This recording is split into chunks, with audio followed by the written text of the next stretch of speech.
యెహోషువ గ్రంథము మొదటి అధ్యాయము 7వ వచనము. యెహోషువ మొదటి అధ్యాయము 7వ వచనం. అయితే నీవు నిర్భరము కలిగి జాగ్రత్త పడి బహు ధైర్యముగా నుండి.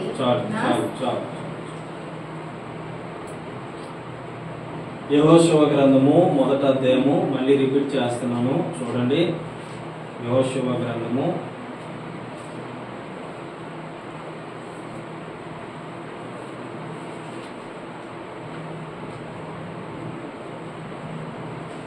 పేజీ నెంబర్ కూడా చెప్పరు వాళ్ళకి. 176 పేజీ చూడండి అమ్మా.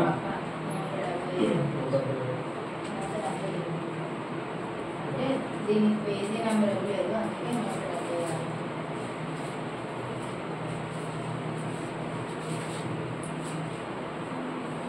సార్ బైబిల్ చూసుకోండి, బైబిల్ చూసుకోండి అందరూ కూడా. యెహోషువ మొదటి అధ్యాయము తీసారా?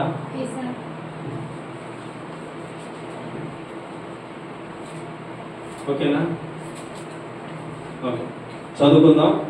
మొదటి అధ్యాయము 7వ వచనం. అయితే నీవు నిబ్బరము కలిగి జాగ్రత్త పడి బహుధైర్యముగా నుండి నా సేవకుడైన మోషే నీకు ఆజ్ఞాపించిన ధర్మ శాస్త్రం అంతటి చొప్పున చెయ్యవలెను. హల్లెలూయా, హల్లెలూయా. ఇక్కడ ఈ రోజు మీకు చెప్పబడే అంశం ఏంటంటే ధైర్యంగా ఉండాలి. ధైర్యంగా ఉండాలి. ఏ విషయంలో ధైర్యంగా ఉండాలంటే మన దేవునిని బట్టి ధైర్యంగా ఉండాలి. ఎవరిని బట్టి ధైర్యంగా ఉండాలి? దేవునిని బట్టి మనం ధైర్యంగా ఉండాలి. నీ భర్త ఉన్నాడని నీకు ధైర్యం కాదు, నీ కుటుంబం ఉందని నీకు ధైర్యం కాదు, లేదంటే నీ బంధువులు, నీ స్నేహితులు, నీకు డబ్బును బట్టి నీకు ధైర్యం కాదు. కానీ కొంతమంది చూడండి, కొంతమంది జీవితంలో ధైర్యం ఎలా ఉంటుందంటే, కొంతమంది జీవితంలో డబ్బు ఉందనుకో, నాకేమీ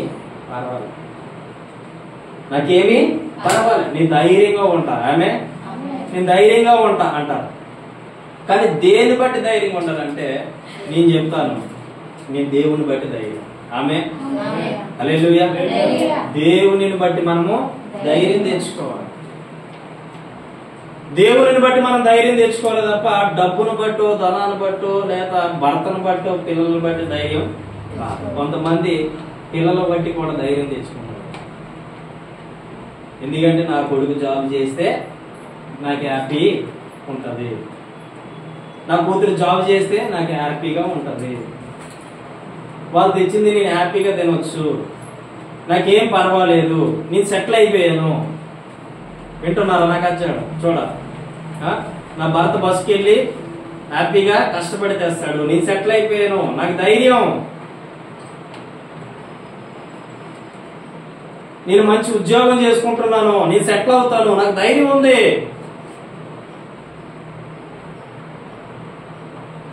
లేదా నాకు ఒక జాబ్ వచ్చింది, ఆ జాబ్ను బట్టి నాకు పర్వాలేదు, నేను ధైర్యంగా ఉన్నాను అని ఎవరైనా చెప్పగలుగుతారా? చెప్పేవాళ్ళు ఉన్నారండి లోకంలో, అవునా కాదు? మనుషులను బట్టి, నువ్వు కలిగి ఉన్నటువంటి జాబ్ను బట్టో, పనులను బట్టో, ఉద్యోగాన్ని బట్టో, వ్యాపారాన్ని బట్టి ధైర్యం కాదు. కానీ మనం చెప్పాలి, ఎవరిని బట్టి మనకు ధైర్యం ఉండాలి? చెప్పండి, చెప్పండి. హల్లెలూయా. దేవుని బట్టి నువ్వు ధైర్యం తెచ్చుకోవాలి. దేని బట్టి ధైర్యం తెచ్చుకోవాలి? దేవుని బట్టి ధైర్యం తెచ్చుకోవాలి. ఎందుకు చెప్పమంటారా? ధనాన్ని బట్టి నువ్వు ధైర్యపడ్డావు అనుకో, ఈ రోజు నీ దగ్గర ఉంటది, రేపు మూడు చేతులు మారిపోవాలి. అవునా కదా?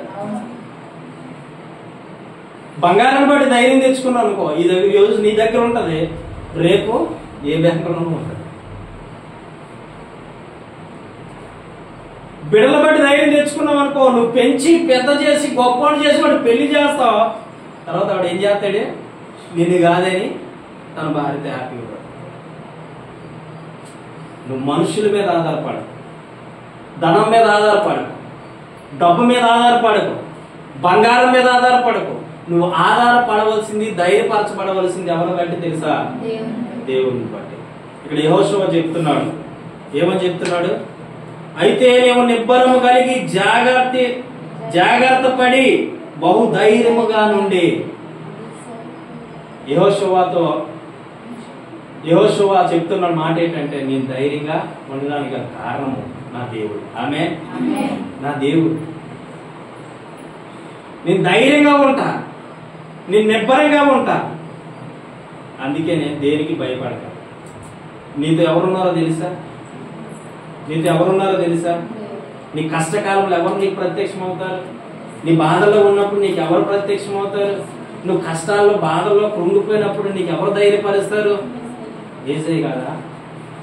ఆ బాధను నువ్వు దిగమింగిపోలేక ఎవరో ఒకరితో చెప్పుకుంటూ బాధపడుతూ ఇబ్బంది పడుతూ ఉన్నప్పుడు నిన్ను ధైర్యపరిచేది ఎవరు?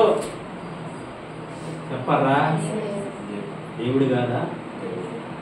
ఎంత ధైర్యవంతుడు, ఎంత ధైర్యం మన పక్షాన్ని ఆయన చూపిస్తాడంటే, ఒక వ్యక్తి అడవిలో పోతా ఉన్నాడట. గుర్తుపెట్టుకో, ఒక వ్యక్తి అడవిలో వెళ్ళిపోతా ఉన్నాడట.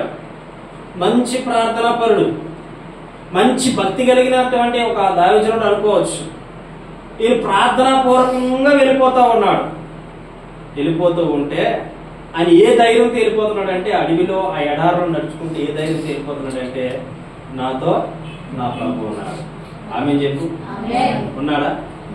మరి చెప్పు, ఈరోజు నీ హార్ట్ మీద ఒకసారి చేపెట్టుకో. నీ హార్ట్ ఎక్కువ కొంచెం లెఫ్ట్ రైట్? అదే లెఫ్ట్ మీద రైట్ హ్యాండ్ పెట్టుకొని సరి కూర్చో. లెఫ్ట్ మీద రైట్ హ్యాండ్ పెట్టుకొని చెప్పండి, నాతో చెప్పాలి, నాతో నా దేవుడు ఉన్నాడు. నాతో నా దేవుడు ఉన్నాడు అని ఈయన ఏం చేస్తున్నాడో తెలుసా? నాతో నా ప్రభు ఉన్నాడు, నాతో నా దేవుడు ఉన్నాడు అనే ధైర్యంతో ఎడారిలో నడుచుకుంటూ పోతా ఉన్నాడట. పోతా ఉంటే ఏం జరిగిందంటే,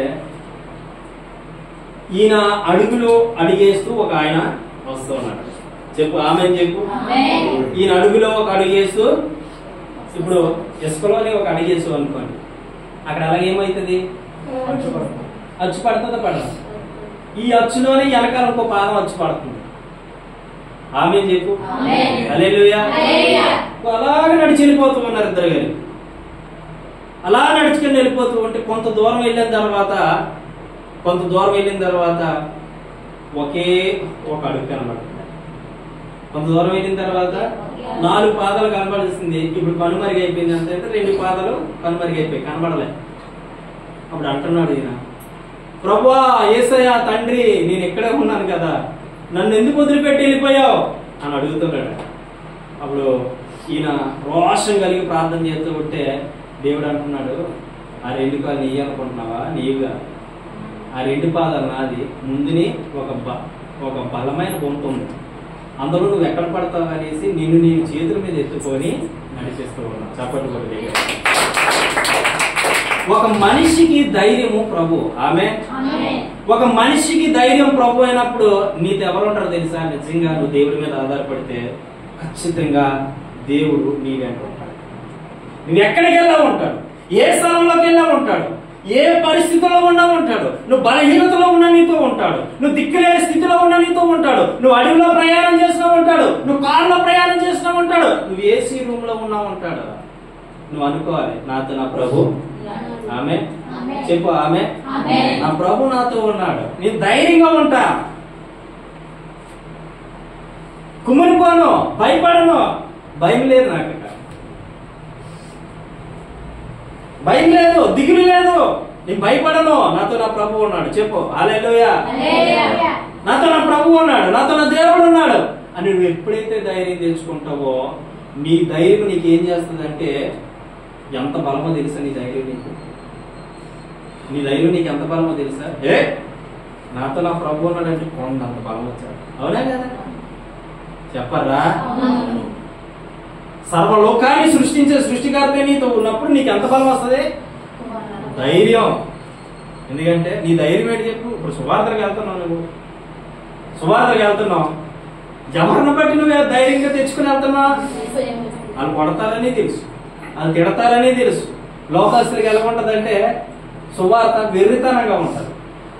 పాపం పిచ్చి ప్రజలు నేను అనుకుంటా పిచ్చి ప్రజలు ఇవి. ఎందుకో తెలుసా? సత్యమేంటో అసత్యమేంటో గ్రహించలేని ప్రజలు, నీతి ఏంటో అవినీతి ఏంటో గ్రహించలేని ప్రజలు, నిజమేంటో అబద్ధమేంటో గ్రహించలేని ప్రజల మధ్యకి వెళ్ళి మన సత్యాన్ని బోధిస్తూ ఉంటే సత్యాన్ని చంపుదామని చూసే ప్రజల మధ్యకి మనం వెళ్తున్నప్పుడు నువ్వు ఏ ధైర్యం కలిగి వెళ్తున్నావు అంటే నేను చెప్తా, నా ప్రభువే నా ధైర్యం. ఆమేన్. నా ప్రభువే నా ధైర్యం. ఎందుకంటే నా ప్రభు నాతో ఉన్నప్పుడు నాకు భయం లేదు. కొండలలో ఉన్నాను నేను, లోయలలో ఉన్నాను నేను, మునిగిపోలేనయ్యా. ఒక్కొక్క భక్తులు రాసిన పాటలు వింటుంటే అద్భుతం. ఆమేన్. అది ఏ ధైర్యంతో రాస్తున్నారు? కొండలో ఉన్న నీ మునిగిపోని అంటున్నాడు. ఇప్పుడు మనం పాట పాడుకున్నాం, ఏం పాడుకున్నాం? జలములలో నీ వెళ్ళినా నన్నేమి చేయవు నా యేసయ్యా. ఎందుకు తెలుసా? ఎందుకు ఏం చేయమని నువ్వు ఎలా చెప్పగలుగుతున్నావు అంటే నీదెవరున్నారు? చెప్పు, నీదెవరున్నారు? నీదెవరున్నారు? అది మన ధైర్యం. ఆమేన్. మన ధైర్యం మన ప్రభు. ఆమేన్. హల్లెలూయా. ఎవడు చంపుతాడనో, ఎవడు కొడతాడనో, ఎవడు ఏది చేస్తాడనో, ఎవడు ఏదో అంటాడనో కాదు. బండి బాగు చేస్తే కంపల్సరీగా నెలకు సువార్త గుర్తుపెట్టుకో. నేను మానేస్తాను, కాదు, కుదరదు అంటే కుదరదు. ఖచ్చితంగా ఏజెన్సీ ప్రాంతాలంతా సువార్త చేయాలి. తెలియలేని వారికి సువార్త చెప్పాలి. ఎన్ని గ్రామాలు తిరిగాను తెలుసా? నా సేవా పరిచర్యలో దాదాపు 550 గ్రామాల పైగా ఉంటాయి. అన్ని గ్రామాలు తిరిగి సువార్త చేశాను. నా బిడ్డలు ఎత్తుకొని, నా భార్య కడుపుతో ఉన్న కొండలు, లోయలు, గొట్టలు, సందులు, మూలలు అన్నీ ఎక్కించా. తెలుసా మీకు? ఏ ధైర్యంతో చెప్పాలి? ఏ ధైర్యంతో? నువ్వు ఎలా ఉన్నావంటే ఏ ధైర్యం? నువ్వు ఎలా బ్రతుకుతున్నావు ఏ ధైర్యం? నువ్వు ఎలా జీవిస్తున్నావు అంటే ఏ ధైర్యం? నువ్వు హ్యాపీగా ఉంటున్నావు అంటే ఏం ధైర్యం? యేసయ్య మన ధైర్యం. హల్లెలూయా. దేనికి భయపడడం అవసరం లేదు. చచ్చిపోతావా? ప్రభు కొరకు చచ్చిపోవడం ఎంత గొప్ప భాగ్యం అనుకుంటున్నావు? నీ ధైర్యం నీ ప్రభు అయి ఉండాలి. ఆమేన్. లేదండి నా ధైర్యం నా భర్త, ఎందుకంటే నా భర్త నా పక్కన ఉన్నాడు.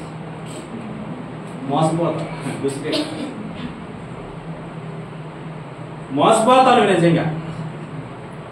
ఆయన మీద ఇది ఆధారపడతా. ఒక ఆవిడ చెప్తుంది, ఏమని చెప్తుందంటే, నువ్వు మందిరానికి ఎందుకు వెళ్ళలేదమ్మా అంటే, కష్టపడి పని చేసి జాబ్ చేసి మంచి కారు కొని, మంచి ఫ్లాట్ కొని, మంచి హ్యాపీగా సెటిల్ అవుతున్న సమయంలో నా భర్త చనిపోయాడయ్యా. ఆ దేవుడికి ఏ పుణ్యం అని నా భర్తను తీసుకెళ్ళిపోయాడు. ఏమంటుంది?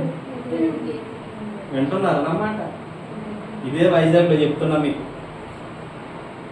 ఏ పుణ్యం వచ్చిందని నా భర్తను తీసుకెళ్ళిపోయాడు. చాలా మంది ఉన్నారుగా, ఏ అలవాటు లేదు, ఏ సిగరెట్ తాగడు, మందు తాగడు, అమ్మాయి వైపు చూడు, ఆయన పని చేసుకుంటూ ఇంటికి వచ్చి హ్యాపీగా బ్రతికేటువంటి నా భర్త ఈరోజు చనిపోయాడయ్యా. నేను ఎవరితో చెప్పుకోవాలి బాధని? ఎవరితో చెప్పుకోవాలి కష్టాన్ని అంటే? ఏమైందమ్మా నీకు? అన్ని సమకూర్చి వెళ్ళాడుగా దేవుడు అన్ని సమకూర్చి ఇచ్చాడుగా నీ భర్త ద్వారా నీకు. మరి ఇప్పుడైనా మందిరానికి వెళ్ళు అంటే ఆవిడ అంటుంది, నాకు కోచింగ్ చేస్తావు. నీతిగా జీవించడం తప్ప పాస్టర్ గారు అంటే ఎందుకు తప్ప అయిద్దమ్మా అన్న. యథార్థంగా బ్రతకడం తప్ప పాస్టర్ గారు అంటే ఎందుకు తప్ప అయిద్దమ్మా అన్న.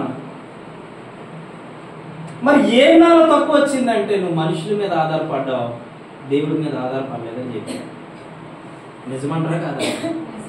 తన భర్త అన్నీ అనుకుంది. నా భర్త హ్యాపీగా ఒక జాబ్ చేస్తున్నాడు, అరే డబ్బులు చేస్తున్నాడు, హ్యాపీగా బ్రతుకుతున్నా. నేను మా పాప నేను నా కుటుంబం హ్యాపీగా ఉన్నాం. ఒక ఫ్లాట్ కొనుక్కున్నాం, ఒక కారు కొనుక్కున్నాం, హ్యాపీగా బ్రతుకుతున్నాం అనుకుందే తప్ప నేను ఆధారపడింది మనుషుల మీద, దేవుడి మీద కాదని మర్చిపోయాను. ఈరోజు చెప్తున్న బిడ్డ, నువ్వే స్థితిలోనే ఉండొచ్చు, నువ్వు ఆధారపడవలసింది ప్రభు మీద. నా ప్రభువే నా ధైర్యం అని చెప్పు, నా ప్రభువే నా జీవితం అని చెప్పు. ఆమె చెప్పు. నా ప్రభువే నా బ్రతుకని చెప్పు. ఆమె చెప్పు. తెలుసా, మనుషుల మీద ఏ రోజు ఆధారపడద్దు. ఆవిడ చెప్పా, నువ్వింత మూర్ఖంగా మాట్లాడడం తప్పు. అరే రేపు నువ్వు చచ్చిపోతావు, ఎల్లుండి నేను చచ్చిపోవచ్చు, ఎవరో ఒకరు వెనక ముందు అవుతారమ్మా, చనిపోతారు ఎవరో ఒకరు ఖచ్చితంగా. భూమి మీద ఎవడో కూడా మిగలడు. పుట్టినోడు ఖచ్చితంగా చనిపోవాలి. అది ఖచ్చితంగా ఆయన పెట్టినటువంటి ఒక ఆజ్ఞ. దేవుడికి ఎప్పుడు నువ్వు వచ్చిందంటావు అదే మాటలు అని అడిగాను. చాలా విధాలుగా బోధించాను. అప్పుడు చెప్పింది ఆవిడ, అవునా, అయితే నేను ఇన్నాళ్ళు మనిషి మీద ఆధారపడ్డాను. చాలా మంది అదే అంటారు, మనుషుల మీద ఆధారపడి బ్రతుకుతావు. నేను చెప్తున్నా, ఈరోజు నువ్వే స్థితిలో ఉన్నా, ఏ పరిస్థితిలో ఉన్నా, మనుషుల వైపు చూసావా, నీ స్థితి ఏమైపోతుందంటే దిగజారిపోతావు. ఒక దినదినం చూడండి, కుళ్ళిపోయిన మామిడికాయకి ఒక దగ్గర ఒక కుళ్ళు ఏర్పడింది అనుకోండి, ఒక ఘాటు ఏర్పడింది అనుకోండి, ఆ దినదినం ఏమైతే ఉంటుంది, ఒక దినం అది నల్లబారిపోతా ఉంటాయి. నీ జీవితం, ఆత్మీయ జీవితం ఏదైతే తెలుసు, మనుషుల మీద ఆధారపడితే కుళ్ళిపోతా ఉంటుంది. ఎవ్వరికి కనపడదు ఆ మచ్చ.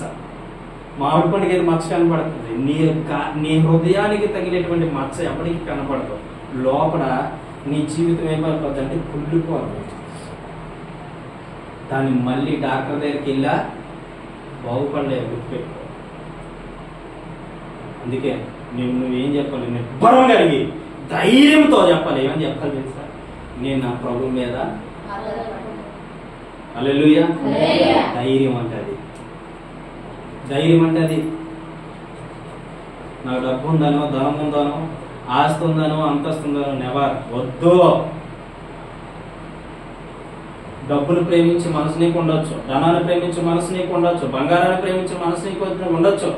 ఏ మనసు ఉన్నా కానీ నువ్వేమని చెప్పాలి తెలిసి, ఇవన్నీ నాకు అపోజిట్ పౌలు 36-37 కోట్ల ఆస్తిని పెంట మీద చెత్తతో సమానంగా పోల్చాడు. ఏంటంటే డబ్బు పెంట మీద చెత్త. 36-37 కోట్ల ఆస్తి పెంట మీద చెత్త. అదేంటి పెంట మీద చెత్తతో పోల్చాడు డబ్బుని? అదే నీ జోబులు 500 రూపాయల నోట్లు ఉంటే ఏమవుతావు? ఒకవేళ 10,000 ఉన్నాయనుకో, ఇదే వైజాగ్లో అటు 2 ఇడ్లీ 150 రూపాయలు అంటే ఏదో ఒకటి. అక్కడ పోతా తిన్నగా రిచ్గా భోజనం చేయాలి, రిచ్గా టిఫిన్ చేయాలి, అంత రిచ్. నీకు మిగిలేదు లాస్ట్ వచ్చే. చెప్తున్నా, నిజం చెప్తున్నా. ధనము నీకుంటే అందరూ వస్తారు, దరిద్రుడవైతే దరికెవ్వరు రారు. ధనము నీకుంటే అందరూ వస్తారు, దరిద్రుడవైతే దరికెవ్వరు రారు. ఎవరిని నమ్మినా ఫలితము లేదురా, ఎవరిని నమ్మినా ఫలితము లేదురా. యేసుని నమ్మితే మోక్షముందిరా, యేసుని నమ్మితే మోక్షముందిరా అని భక్తులు పాడతాడు. ఈ లోకంలో ఎవరు నమ్మినా నీకు మిగిలేది చెత్తకాయ. నిజం చెప్తున్నాను, మనుషులను నమ్మి మోసపోయిన బ్రతుకున్నాను తెలుసు మీకు. ఒక ఆయన వచ్చాడు ఛత్తీస్గఢ్ ప్రార్థన చేసుకోవడానికి. అన్నా, మీరు నేను చూస్తున్నాను, ఎవరి మనసులో ఏముందో అది మాట్లాడుతూ ఉన్నారో, నాకు కూడా ప్రార్థన చేయండి అన్నాను. అప్పుడు నేను అన్నా, నీకేంటి ప్రాబ్లం అని అడిగా. ఇప్పుడు ఆయన అంటున్నాడు, నేను దాదాపు ఇదే గ్రామంలో ప్రెసిడెంట్గా పోటీ చేసి చాలాసార్లు ఓడిపోయాను, ఈసారైనా గెలిచేటట్టు ప్రార్థన చేయండి అంటున్నాడు. అదేంటయ్యా, రాజులను అధికారులను నియమించేది ప్రభువే కదా, నా చేతిలో ఏముంటది అంటే, లేదు మీ మాట మీద నాకు నమ్మకం ఉంది. ఆమె ఎవరి మాట మీదట? మీ మాట అంటే నా మాట కాదు, దేవుని మాట. చెప్పు, దేవుని మాట మీద. అప్పుడు నేను చేసి ప్రార్థన చేస్తున్నాను. ప్రార్థన చేస్తుంటే, అన్నా, ఎందుకు నమ్మావు మనుషులు ఎందుకు నమ్మావు? నీ వెనకాల ఉండి నీకు ఎన్నో సార్లు అపాయం తెప్పించారు నీ స్నేహితులు. నీ వెనకాల ఉండి నీ బంధువులు ఎంతో మంది నీ ధనాన్నంతా తినేశారు, నిన్ను నడి సముద్రాన్ని వదిలేశారు. ఎంతమంది చేతులు నువ్వు మోసపోయావో ఈ రోజు దేవుడు చెప్తున్నాడు అని అంటే, తన భార్య ఏడుస్తా ఉంది. 3 పిల్లలండి, నాలాగే 3 ఆడపిల్లలు. తన భార్య ఏడుస్తా ఉంది. ఓనన్నా, ఎంతమందిని మోసం చేసి, ఎంతమంది దగ్గర మోసపోయాడు నా భర్త. ఎమ్మెల్యేని నమ్మాడు, వాడు కూడా డబ్బు తీసుకుని మోసం చేశాడు. గ్రామస్తుల్ని నమ్మాడు, అధికారులు నమ్మాడు, నాయకులు నమ్మాడు, రాజకీయ నాయకులు నమ్మాడు, అందరూ నమ్మి మోసపోయాడు. ఈ రోజు నా భర్త దగ్గర ఏమీ లేకపోయేసరికి అందరూ నెట్టేశారన్న. అప్పుడు నేను చెప్పా, బిడ్డ నువ్వు ఈరోజు చెప్తున్నా చూడు, ఎవరి మీద ధైర్యంతో ఉన్నావంటే యేసయ్య మీద ధైర్యంతో ఉన్నావని, గంట సేపు అధికారంలో ఉన్న వ్యక్తిని నువ్వు నించొని నా వైపు చూస్తున్నావంటే ఆ ఆశని దేవుడు నీలో తీర్చబోతున్నాడు. దేవుడు నీకు మంచి మెజారిటీతో దేవుడు అద్భుతం చేయబోతున్నాడు. ఆమేన్. చెప్పండి. మనుషులు నమ్మితే ఏమొస్తుంది? మోసపోతాం. మన ప్రభువుని బట్టి ధైర్యం తెచ్చుకోవాలి. నా ధైర్యం నా ప్రభు. చెప్పండి. నా ధైర్యం నా ప్రభు. నా ప్రభు. నా ధైర్యం నా ప్రభు. నా ధైర్యం నా ప్రభు. ఎప్పుడైతే నువ్వు అలా చెప్తావో నువ్వు మనుషుల మీద ఏనాడు కూడా దేవుని బట్టి ధైర్యం తెచ్చుకో. కొన్ని సందర్భాల్లో మనం కృంగిపోయే పరిస్థితులు ఉంటాయి, కొన్ని సందర్భాల్లో మనం వేదన చెందే పరిస్థితులు ఉంటాయి. ఈరోజు ఏమీ నీకు ఉన్నప్పటికీ కూడా నీకు కొన్నిసార్లు కళ్ళు తెరవబడవు. అన్ని ఉన్నప్పుడు ఎవరికి కూడా కళ్ళు అన్ని అయిపోయిన తర్వాత ఒక రోగి చూడండి, నీకు అర్థమవుతుందని చెప్తున్నాను. ఒక రోగి చూడండి, భూలోకాలంతా తిరిగి తిరిగి తిరిగి తిరిగి తిరిగి తిరిగి తిరిగి తిరిగి తిరిగి తిరిగి అంతా అయిపోయిన తర్వాత మంచం మీద పడిన తర్వాత ఆయన అంటాడు, నేను సర్వం అంతా చూసేసా, అంతా ఉన్నది లేనిది నా ఫ్రెండ్స్, నా బంధువులు, నా స్నేహితులు, నా మిత్రులు, నా స్నేహితులు, నా రక్త సంబంధం అందరికీ ఖర్చు పెట్టా. ఈ రోజు నేను మంచం మీద పడేసరికి నా దగ్గర తీసుకునే వాళ్ళే నాకు ఇవ్వట్లే. ఏ స్థితిలో ఉంటున్నాడు ఆయన? ఏ స్థితిలో ఉంటున్నాడు? మంచం మీద పడినటువంటి స్థితిలో. అయ్యో, నువ్వు మంచం మీద పడకముందు జ్ఞానం నీకుంటే మంచం మీద పడకుండానే దేవుడు నేను కాపాడాడు కదా. ఈ రోజు కూడా 10 రూపాయలు ఉన్నప్పుడు నాకు రాజు లేడు అని అనకూడదు. ఒకవేళ 10 రూపాయలు లేకపోయినా ఏమన్నా తెలుసా, నేను దేవుణ్ణి అనుకోకూడదు. గుర్తుపెట్టుకో, 10 రూపాయలున్నా నా అంత గొప్పవాడు లేడు అనుకోవద్దు. 10 రూపాయలు లేకపోయినా నా అంత దరిద్రమైన స్థితిలో ఎవరు లేరు అని అనుకోవద్దు. నిన్ను దరిద్రమైన స్థితిలో నెట్టేసేవాడు నా ప్రభువు కాదు, నిన్ను గొప్ప చేసేటువంటి విధానంలో కూడా నడిపించిన కొన్ని సందర్భాలే ఉపయోగపడతాయి. ఎందుకో తెలుసా, నువ్వు ఇలా ఉండడం దేవుని చిత్తమేమో. నేను అనుకుంటుంటా ఒక్కోసారి, అంతా ఇచ్చే ప్రభు నాకు, గుర్తుపెట్టుకో, ఇది చూడండి, నా వైపు చూడండి, అంతా ఇచ్చావు ప్రభా, కానీ అప్పులు ఎందుకు ఉండిపోయాయంటే నా ఆత్మహత్య చెప్తావురే నీకు ఏరా అంతే, నీకున్న ఇరగబాటును బట్టి నీకు అప్పులు పెట్టి అనిపిస్తుంది. నాకే నా అంతా నాకే, నా మనసులో నేను చెప్పుకుంటున్నాను. దేనికోసం చేసావు లెక్కలేదు, అలాగే తింటున్నావా లేదు. అందుకే నువ్వెవరిని బట్టి ధైర్యపరచబడాలంటే యేసయ్య. నేను అనుకుంటాను నా ధైర్యం నా యేసయ్య. మొన్న అంటున్నాడు ఒక సేవకుడు, ఏమంటున్నారంటే మాతో వచ్చిన సేవకులు అంటున్నారు, ఇది ఒక్క ట్యాబ్లెట్ వేసుకోవా, అంత జ్వరం వచ్చిన ఒక ట్యాబ్లెట్ వాడమంటే నేనన్నా నాదంతా ప్రభువే. ఏమన్నా ప్రభువే, చచ్చిపోతా అన్నా. అంటే అంటున్నాడు, ఎంత విశ్వాసం కలిగిన ఎక్కడ నేను చూడలేదు, వాళ్ళు గంటకొని ట్యాబ్లెట్ వేసుకో. ఎంత విశ్వాసం కలిగిన వాళ్ళే. ఎందుకంటే నేను అనుకుంటా అటువంటి సందర్భం కనుక వస్తే ఇంకా దేవుడి స్తోత్రం, మనం ఇంకా దాన్ని ఏమీ చేయలేదు. అటువంటి సందర్భం రాకముందు దేవుడు నన్ను తెప్పిస్తాడు, అదే నా ధైర్యం. చెప్పు ఆమేన్ చెప్పు. హల్లెలూయా. అటువంటి సందర్భంలో నెట్టేసే దేవుడు నా దేవుడు కాదు. నా విశ్వాసం ఏంటంటే ప్రార్థన చేసుకుంటాను పోతే. ఒక్కొక్కరికి ఒక విశ్వాసం ఉంటుంది. నా ధైర్యం నా ప్రభు. ఒక్కోసారి నైట్ పూట వెళ్తుంటాను, ఒక్కడే ఎందుకు వస్తావా అంటారు అమ్మ. ఒక్కడే ఎందుకు వస్తాను 12 గంట అయినా ఒక్కడే ఎందుకు వస్తావు అంటారు. నాతో నేను దయ్యానికి భయపడినాను కాదు, దేనికి భయపడినాను కాదు. నా ధైర్యం ఏంటంటే నా సీట్ అని కళ్ళలో ప్రభు కూర్చున్నాడు. హల్లెలూయా హల్లెలూయా. అదే ధైర్యంతో ఉండాలండి. ఒకవేళ నువ్వు ఎక్కడికైనా వెళ్ళలేని చోట్ల నువ్వు మాట్లాడలేని చోట్లకి వెళ్ళావు అనుకోండి, గుర్తుపెట్టుకో. నువ్వు మాట్లాడిన చోట్లకి వెళ్ళి ఇలా గంటలు కట్టుకొని మాట్లాడిన అవసరం నువ్వేం చెప్పాలి? ప్రభువా నాతో ఉన్నావు, నీవు ఏం చెప్పాలి? నాతో నువ్వు ఉన్నావు, నీవే మాట్లాడాలి. విషయం ఏం చెప్పాలి? అంతే. నువ్వు నోరిపో, ఆయన మాట్లాడు. వణుకుపోయి కొంతమంది చూడండి చేకొచ్చేస్తుంది ఎలాగెలాగలా. ఎందుకు భయపడక? ఏ ధైర్యం నీకు చెప్పాలి? ఏ ధైర్యం నీకు? ఏ ధైర్యం నీకు? అమ్మా పాస్వామి గారు ధైర్యం యేసయ్య ధైర్యం. ఆమేన్ హల్లెలూయా హల్లెలూయా. ధైర్యవంతులమ్మా. ఎలాంటి వంతులు? తిరుగులా ధైర్యవంతులు.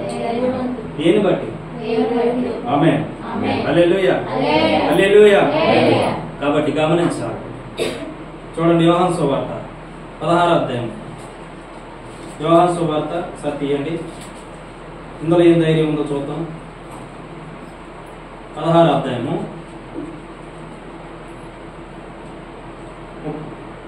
38 అనుకుంటా. చూడండి ఒకసారి. సారీ 33.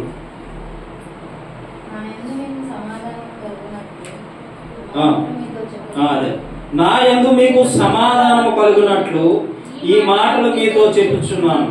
లోకములో మీకు శ్రమ కలుగును, అయినను ధైర్యము తెచ్చుకొనుడి, నేను లోకమును జయించి ఉన్నాను. హల్లెలూయా హల్లెలూయా. లోకాన్ని జయించే ప్రభువే మనతో ఉన్నప్పుడు ఈ లోకంలో శ్రమ నిన్నేం చేస్తుంది? అవునే కాదు? వినాలి, నా మనసు పెట్టాలి. 45 నిమిషాలు అయ్యేసరికి నాకు చెప్పండి. లోకాన్ని జయించే ప్రభువే నీతో ఉన్నప్పుడు లోకంలోని శ్రమ నిన్నేం చేస్తుంది? నన్ను ఇలా చెప్పండి. ఇప్పుడు చెప్పండి మళ్ళీ ఆత్మీయ చేసుకో. నన్ను ఈ లోక శ్రమ ఏమీ చేయలేదు. ఎందుకంటే నా ధైర్యం నా ప్రభు నా ప్రభు. లోకాన్ని జయించే ప్రభువే నీతో ఉన్నప్పుడు లోకంలో ఉన్న శ్రమ నిన్ను ఏం చేస్తుంది? మరి అలాంటప్పుడు నువ్వెందుకు బాధపడతావు? ఎందుకు కృంగిపోతావు? ఎందుకు వేదన చెందుతావు? ఎవరు బాధపడతారు? ఎవరు కృంగిపోతారు? నేను 2 విషయాలు చెప్తాను. ఎవరు బాధపడతారంటే ప్రభు మీద ధైర్యం వహించలేని బాధపడతారు ఫస్ట్. రెండోది ప్రార్థన చేయలేని భయపడతారు. ప్రభు మీద ఆధారపడలేనటువంటి వారు, అంటే ఆయన ధైర్యం నాకు ఉంది, నాకు భయం లేదు, ఏ విషయంలో కూడా నేను జంటను భయపడను అన్నవాళ్ళు ధైర్యం ఉంటారు. రెండోది ప్రార్థన చేయలేని భయపడతారు. ఈ 2 విషయాలు చెప్తారు. అవునంటారు కదా? అవునంటారు కదంటారా? చెప్పండి. నోరు తెరవాలి, నోరు తెరవాలి. మ్యూజియంలోకి వెళ్తే బొమ్మలు అంతే కదా? మ్యూజియంలో బొమ్మలా ఉన్నాయి, చెప్పరా? అవును. హల్లెలూయా హల్లెలూయా. గుర్తు పెట్టుకోవాలి. ప్రార్థన చేయలేని వాడు భయపడతారు. రెండోది దేవుని యందు ధైర్యం నాకు ఉంది అని విశ్వాసం లేని వాడు భయపడతారు. లోకాన్ని జయించే దేవుడే నీతో ఉన్నప్పుడు నువ్వు ధైర్యంగా ఉండాలి. ఎందుకు భయపడతావు? లోకంలో ఉన్న శ్రమ ధూళి లాంటిది. ఎలాంటిది చెప్పండి? కనబడుతుంది? కనిపిస్తుందా? కనిపించదా? కనిపించదా? నిజం చెప్పండి. కనిపిస్తుందా? కనిపించదా? కనిపిస్తుందా? గాలి కనిపిస్తుంది. గాలి కనిపిస్తుంది కానీ గాలి వస్తుంది. దుమ్ము కనిపిస్తుంది కానీ దుమ్ము ఉంటుంది. ధూళి కనిపిస్తుంది కానీ ధూళి వస్తుంది. అవునా? అవునా? దాన్ని వేసే ఎక్కువ ఊదేయడానికి ఏమైపోద్ది? నీ లోపల ఉన్న శ్రమలు కూడా అంతే వస్తాయి, నీ మీద అటాక్ చేస్తాయి, కానీ దేవుడు నీతో ఉంటే పోతాయి. చప్పట్లు కొట్టి లోకంలో శ్రమను చూసి భయపడబెట్ట, లోకంలో ఉన్న బాధను చూసి భయపడొద్దు. ఈయన అంటున్నాడు లోకాన్ని జయించే దేవుడే నీతో ఉన్నప్పుడు. ఇప్పుడు ఏం చెప్పుకున్నా? యెహోషువ గ్రంథంలోని దేవుడు నాతో ఉన్నాడు, నేను ధైర్యంగా ఉన్నాను అని చెప్పు. మరి ధైర్యంగా ఉన్నప్పుడు నువ్వెందుకు కృంగిపోతున్నావు శ్రమలకి? లోకాన్ని జయించే ప్రభువే మనతో ఉన్నప్పుడు నువ్వెందుకు బాధపడుతున్నావు శ్రమలకి? చెప్పడానికి బాగానే ఉంటుంది కానీ పాస్టర్ గారు నువ్వెందుకో గొప్ప కష్టపడిపో. నేను చెప్తా ఆ మాట, నేను చెప్తా ఏంటి తెలుసా? నాకు కష్టంగా ఉంటుంది, ఇష్టంగా ఉండదు, కానీ నేను చెప్తా ఏంటి తెలుసా? వాక్యం ఏం చెప్తుందో గుర్తుపెట్టుకో. వాక్యం ఏదైతే చెబుతుందో, వాక్యం ఏదైతే ప్రకటింపబడుతుందో, వాక్యాన్ని చదివే వారు ఎలాగైతే ఉన్నారో వాక్యానుసారంగా బ్రతికితే పెద్ద కష్టం కూడా నీ చేతిలో చిన్నగా కనపడుతుంది. ఆమేన్ చెప్పి అవునంటారుగా. ఇప్పుడు చదవడానికి వాళ్ళంటే మరి చదవడానికి వచ్చిన వాళ్ళకి ఏం పట్టుకుంది? ఎస్, ఒకటి చదవడానికి వచ్చారు కదా, ఒక్కసారి బైబిల్ కంప్లీట్ చేశారా? చదవచ్చున్నప్పుడు మరి ఒక్కసారి బైబిల్ కంప్లీట్ చేయకపోతే వాక్యానికి ఏడు అర్థమవుతుంది?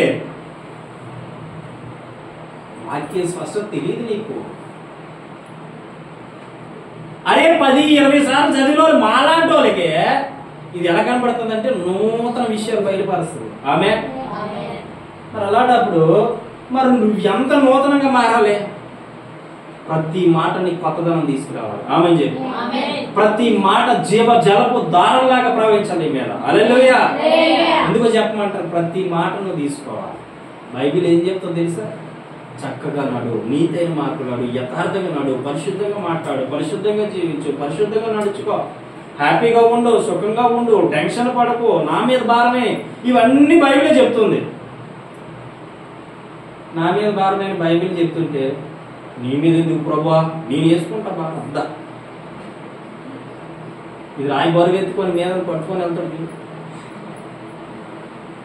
వాడట. రిక్షా మీద పోతుంది వాడట, రిక్షా మీద పోతున్నాడు. రిక్షా మీద పోతూ ఆ రిక్షా ఒకడు మూట మోసుకొని పోతుంటే ఒకడు సైకిల్ వేసుకొని వచ్చాడు. అప్పుడు ఎంత తెలివి ప్రజలు ఎలాంటి వాళ్ళు చెప్తున్నాము, ప్రజలు ఎలాంటి వాళ్ళు అంటే ఈ సైకిల్ మీద మూట ఎట్టి ఇద్దరు నడిచేద్దారా అని అన్నాడు. లేదు లేదు నువ్వు తొక్కు, నేను ఎక్కుతాను అన్నాడు. అర్థమవుతుందా? నువ్వు తొక్కు, నేను ఎక్కుతాను అన్నాడు. సరే అని మనోడు తొక్కుతుంటే ఒక కాసి మూట పెట్టుకోవచ్చు ఇటు సైడ్, ఆ మూట అక్కడ పెట్టి నువ్వు ఎక్కువ అంటే ఆయన అన్నాడట, నువ్వు మూటని నన్ను తొక్కలేవు, నా మూట నేనే మోస్తా, నువ్వు తొక్కు అన్నాడు. ఇప్పుడు ఈ పక్కన పెడితే బరువు రాదా? ఈ నెత్తి మీద పెట్టుకుంటే బరువు రాదా? సేమ్ బరువు అవుతుంది కదా, ఎలాగైనా బరువు అవుతుంది కదా. తొక్కునోడు కొంటుందా బాధ ఏంటండి?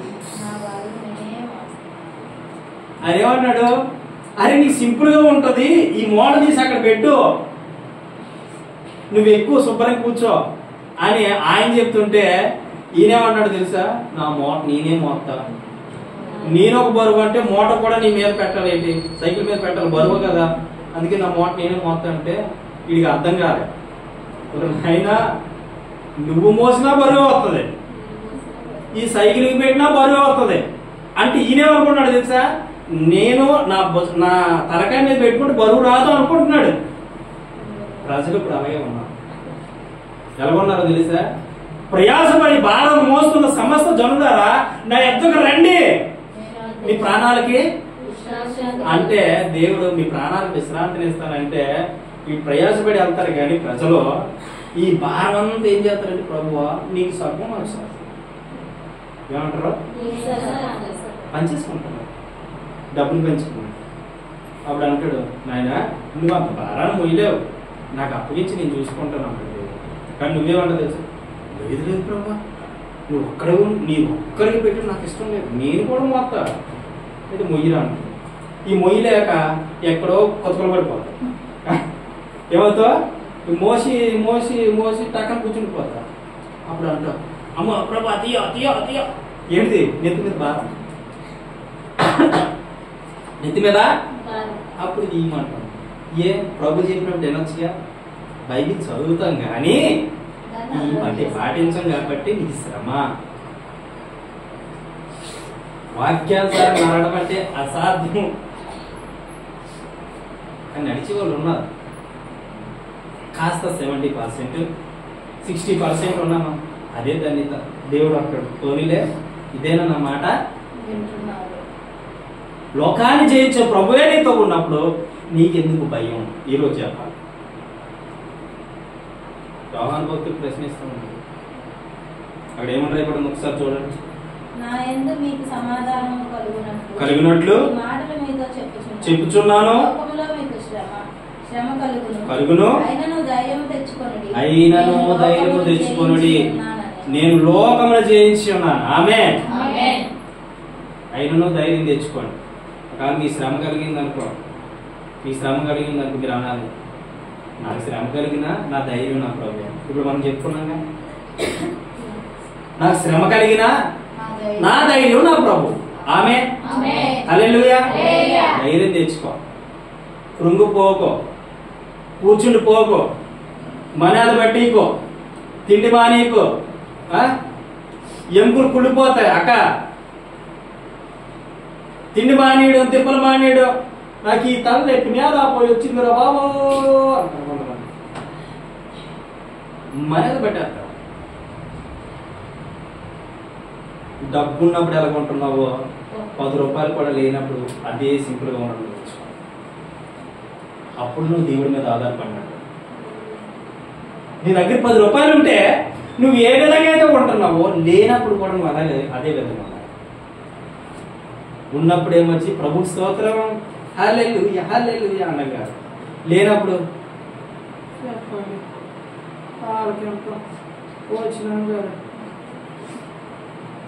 ఈ మాట ఎలా ఉంటది, నీరసం పడిపో. అంటే నువ్వేమైపోతావు తెలుసా, దేవుడు అంటే నువ్వు ఆధారపడట్లే, దేవుడు అంటే నీకు ధైర్యం లేదు. నా ప్రభు లోకాన్ని జయించాడు, నేను కూడా జయించాలి అనే విశ్వాసం ఏమాత్రం లేదు కాబట్టి నువ్వు కృంగిపోతూ ఉన్నావు. అరే 10 రూపాయలు ఉన్నప్పుడు ఎలా ఉంటున్నావో, లేనప్పుడు కూడా అలాగే ఉండు. అప్పుడు నువ్వు దేవుడి మీద ఆధారపడినట్టు, అప్పుడు దాకా నువ్వు దేవుడి మీద చెప్పాలి ఆధారపడలేనట్టే. ధనం ధనం ధనం ధనం, ఒక 1 కోటి రూపాయలు ఎత్తి 7 చేత లెక్క పెట్టుకోలేదు రావాలి. 10,000 చుట్టూ లెక్క పెట్టిన వాళ్ళు ఉన్నారు ఇక్కడ. 1 కోటి రూపాయలు ఎత్తి ఎన్ని కాగితాలు వస్తాయి తెలీదు.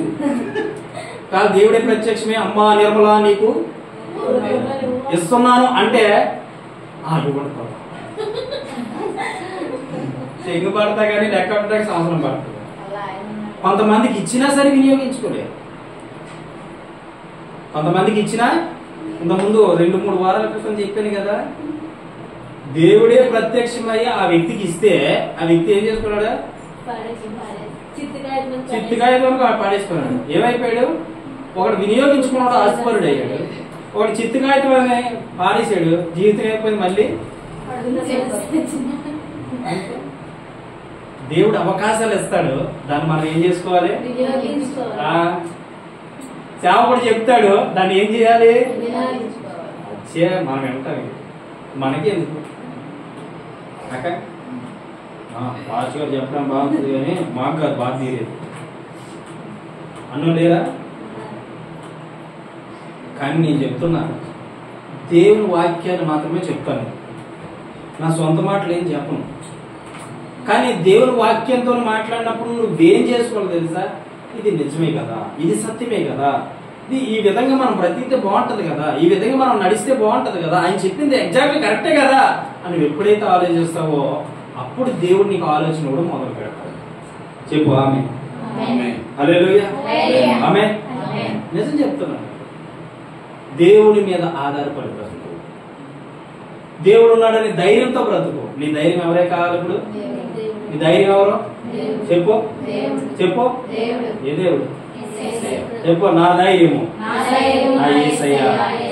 నా ధైర్యము నా యేసయ్య. నా ధైర్యము నా యేసయ్య. నా ధైర్యం నా యేసయ్య. అంతేగాని నా ధైర్యం నా భర్త, నా ధైర్యం నా డబ్బు, నా ధైర్యం నా బంగారం, నా ధైర్యం నా కారు. అంటే కారు పంచర్ అయితే పని చేయదు. బంగారు ఈ రోజు ఈ బ్యాంకులో పోవాలి, ఆ ధైర్యం పని చేయదు. డబ్బు నీ చేతులు కాదు, ఇంకొకటి చేతులు మార్పు. డబ్బు మోసమా కాదు చెప్పండి? మోసమని ఎందుకంటారు తెలుసా? ఈ రోజు నీ చేతుల్లో ఉంటది, అది షిఫ్ట్ అవ్వలేదు ఉండదు తెలుసా మీకు? ఏమన్నా నీ దగ్గర నుంచి ఇంకొకటి దగ్గరికి వెళ్తే దానికి మనశ్శాంతి. అవునా? అది ఒక్కరి దగ్గరే ఉండదు, ఎక్కడ ఉండదు. అది చేంజ్ అవుతా ఉంటది. అరే డబ్బు పొందరా జ్ఞానము, మరి నీకెందుకు లేదు? అది చేంజ్ అవుతా ఉంటది, సందర్భాలు బట్టి చేంజ్ అవుతా ఉంటది. అవునా కదా? నీ చేతులు ఒక్కరి గంట, ఇంకొకటి చేతులు ఇంకొక గంట. ప్రపంచం అంతా తిరుగుతూ ఉంటది. ఈ రోజు నీ దగ్గర నువ్వు ఎప్పుడైనా రాసి పెట్టుకో, 500 లోడు తీసి ఫాస్ట్ డేవిడ్ రాజు అని కాగితం రాసుకో. ఆ గ్యాప్ లోనే మళ్ళీ తిరిగి వస్తుంది చూడు. అదే కాగితం రాదు, అలాగని చించేయరు. డబ్బులు ఎవరైనా చించుతాడా? కానీ ఎక్కడికి వెళ్ళిపోతుంది తెలుసా? నీ ఫోన్ నెంబర్ దాని మీద రాసి ఎవడైనా జ్ఞానవంతుడు ఏమిటి ఆ ఫోన్ నెంబర్ ఇస్తే పలానా దగ్గర నా కాగితం ఉంది చెప్పగలుగుతాడా? డబ్బు చేతులు మారిపోయింది, సందర్భాన్ని బట్టి మారిపోతుంది. అవునగా? ఈరోజు 10,000 ఉంటే రేపు ₹1,00,000 అవుతుంది. మీ దగ్గర ఈరోజు ఆ ₹100 ఉంటే రేపు ఇంకోటి చేతులు మారిపోతుంది. దానికి ఉంది జ్ఞానం, మనిషికి లేదు. నిజం చెప్తున్నా, అది మారిపోతా ఉంటది. అలాంటి దాన్ని నువ్వు ఎందుకు నమ్మి మోసపోతావు? అలాంటి డబ్బు నువ్వు ఎందుకు నమ్మి మోసపోతున్నావు? అప్పుడు నువ్వు అన్నారు, డబ్బును సృష్టించిన యేసయ్య నాతో ఉన్నాడు. చెప్పు. డబ్బును సృష్టించిన యేసయ్య, అది డబ్బును సృష్టించిన యేసయ్య నీతో ఉన్నప్పుడు నువ్వు ధైర్యవంతుడివి, ధైర్యవంతురాలి. ఆమేన్. హల్లెలూయా. ఇప్పుడు చెప్పండి, ఎవరిని బట్టి మన ధైర్యం తెచ్చుకోవాలి? చాలా మాటలు రాసుకున్నాం, ఈ 2 మాటలే చెప్పారు. ఎవరిని బట్టి ధైర్యం? నీ ధైర్యం ఏం కావాలి? నిలబడాలంటే. ధైర్యంగా నిలబడతా ప్రభు. సంపూర్ణమైన నీ చిత్తమే, అనుకూలమైన సంకల్పమే, జరిగించుచున్నావు నన్ను విడువక, నా ధైర్యము నీవేగా. సంపూర్ణమైన నీ చిత్తమే, అనుకూలమైన సంకల్పమే, జరిగించుచున్నావు నన్ను విడువక, నా ధైర్యము నీవేగా అని చెప్పండి. అని మన ధైర్యం ఇప్పుడు ఎవరు చెప్పండి? అందరూ చెప్పాలి. చెప్పాలి. ఒక్కరు నోరు తెరవకొని ఎన్నిసార్లు చెప్పారు? నా ధైర్యము నా ప్రభు, నా ధైర్యము నా యేసయ్య, నా ధైర్యము నా రాజుల రాజు. హల్లెలూయా. హల్లెలూయా. ఇంకెవ్వరిని బట్టి ధైర్యం నీకు ఒక్క యేసయ్యని బట్టి నువ్వు ధైర్యం. నువ్వు ధైర్యవంతుడివి, ధైర్యవంతురాలివి ఒక్క యేసయ్యని బట్టి. సమస్య వచ్చిందని, కష్టం వచ్చిందని, బాధ వచ్చిందని కృంగిపోవడం, వేదన చెందడం, దుఃఖపడడం ఇవి కాదు. ఏ సమస్యలు వచ్చినా, ఎంతమంది వచ్చినా, ఏ ఇబ్బంది వచ్చినా నువ్వు ఆఖరి క్షణం వరకు నిలబడు, అద్భుతం చేసే దేవుడు యేసయ్య. ఆఖరి క్షణం వరకు నిలబడు, మిరాకిల్ చేసే దేవుడు యేసయ్య. ఆమేన్. చెప్పండి ఆమేన్. ఆఖరి క్షణం చచ్చిపోయే కొనూపురున్నా సరే ఆ క్షణంలో లేపేస్తున్న దేవుడు. తెలిసే ఇలాంటి అద్భుతమైన సాక్ష్యాలు ఉన్నాయి, తీసుకొస్తా, కంగారు పడక. ఉన్నారు సేవకులు, అలాంటి వాళ్ళు తీసుకొస్తే మీరు నమ్ముతారు. చచ్చిపోయే పరిస్థితిలో శవమైపోయి తిరిగిపోయిన ప్రాణము ప్రార్థన చేయగా వచ్చింది. ఆమేన్. ఆమేన్. హల్లెలూయా. హల్లెలూయా. అన్నారు. క్యాన్సర్తోని